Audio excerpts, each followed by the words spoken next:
ஸ்ரீ குருபியோ நம. சுக்கி பவ. எனக்கு நிறைய ஃபோன் கால்ஸ் வருது. அதில் ஒரு பேரண்ட் கேட்குறாங்க, 2 குழந்தைகள் இருக்குது, அவங்க குழந்தைகளை டிசி வாங்கிட்டு வேறு ஸ்கூலில் சேர்த்துக்கோங்க அப்படின்னு சொல்கிறாங்க.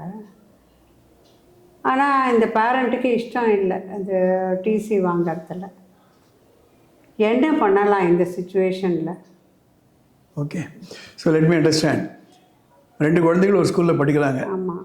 திடீர்னு இந்த மேனேஜ்மெண்ட் கூப்பிட்டு இந்த குழந்தைகளை டிசி வாங்கிட்டு போயிடுங்கன்னு சொல்கிறான். That is the situation. What is the thing? What is the remedy? அவங்களுக்கு இஷ்டம் இல்லை, பேரண்ட்ஸ்க்கு இஷ்டம் இல்லை. ஸ்ரீ குருபியோ சார்.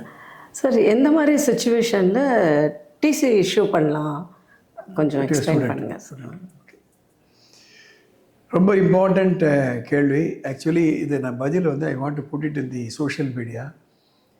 இதில் நிறைய கன்ஃபியூஷன் இருக்குது. ஏற்கனவே நான் ஒரு வீடியோ போட்டேன், டிசி இல்லாமையே ஒன்று ஸ்கூலில் சேர்த்துக்கலாம். அது வந்து ஒரு ஸ்கூலில் சேர்க்கும் பொழுது இஷ்டப்பட்டு அந்த ஸ்டூடெண்ட் ஆக்ஷன் போயிட்டு வேறு ஸ்கூலில் சேர்க்குறாங்க. பட் இவங்க கேள்வி என்னென்னா, can a management force a TC ஆன சைல்டு?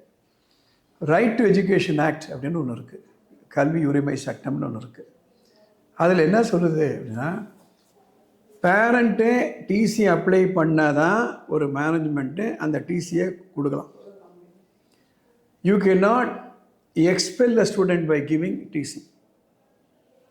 அது மட்டும் இல்லை, சப்போஸிங் ஒரு வருஷ கடைசியில் திடீர்னு ஒரு பேரண்ட்டுக்கு ட்ரான்ஸ்ஃபர் ஆகிடுது அப்படின்னா, அப்போ கூட அடுத்த வருஷத்து ஃபீஸை கட்டிட்டு நீங்கள் போகணும்னு சொல்லக்கூடாது.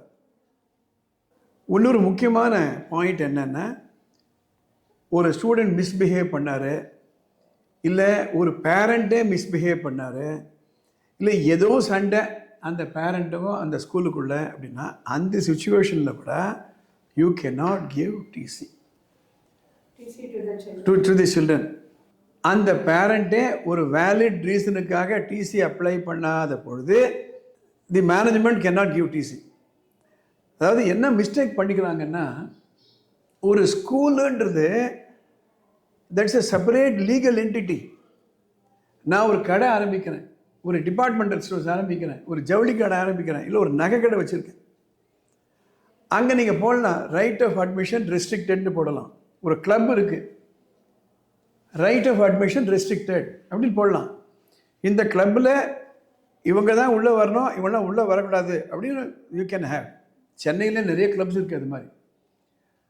அதே ஒரு கடையில் கூட they can refuse to admit allow customer coming. நார்மலாக பண்ண மாட்டாங்க. ஆனால் ஸ்கூலுன்றது யாருடைய ப்ரைவேட் ப்ராப்பர்ட்டி இல்லை. இப்போ எங்கள் வீட்டில் இருக்குது, என் வீட்டில் ஒருத்தர் வராரு, ஒருத்தர் வர வேணான்னு சொல்ல முடியும். இல்லை ஒருத்தர் இருக்கார், சார் நீங்கள் போயிட்டு வாங்கன்னு சொல்லலாம். என் வீட்டை ஒருத்தர் வாடகை விட்ருக்கேன், அவர்கிட்ட நீ காலி பண்ணின்னு சொல்லலாம், ஃபோர்ஸ் பண்ணலாம். But school is not that. CBSE ஆகட்டும், மெட்ரிக் ஆகட்டும், ஐபி சிலபஸ் ஆகட்டும், ஐசிஎஸ்சி ஆகட்டும், all of them can be promoted by a trust or society only. அதுக்கு சொசைட்டி கிரியேட் பண்ணி அந்த ஸ்கூலை ஆரம்பித்தாச்சுன்னா you are not the owner. ஒன்று இஷ்டத்துக்கு இவங்களை கண்டா பிடிக்கல, நீ டிசி வாங்கிட்டு போ அப்படின்னு சொல்கிறதுக்கு அந்த ரைட் உங்களுக்கு கிடையாது. அப்போ என்ன செய்யலாம் அப்படின்னா, அந்த aggrieved parent can go and give a letter to the DO, district education officer, and they will start disciplinary action against the school. So the correct situation is, school management cannot force a TC on a student. The parent can apply. Parent apply பண்ணாத போது you cannot force it. அப்படி force பண்ணி target பண்ணுறாங்க அப்படின்னா, the parent can go and give a complaint to the district education officer. As simple as that. Okay. ரெண்டாவது, டிசியை ஒரு வெப்பனாக use பண்ண முடியாது. ஒரு வெப்பனாக யூஸ் பண்ணுறோம் பேசினா நான் டிசி கொடுத்துருவேன். It's not your private business, please understand. It is governed by the right to education act, CBSE bylaws, state government regulations, இதெல்லாம் இருக்கிறதுனால you have a very limited role. You don't have unlimited power. அவ்வளோதான். Have you understood? Yes sir. Okay, yes sir. You can convey this to your parents.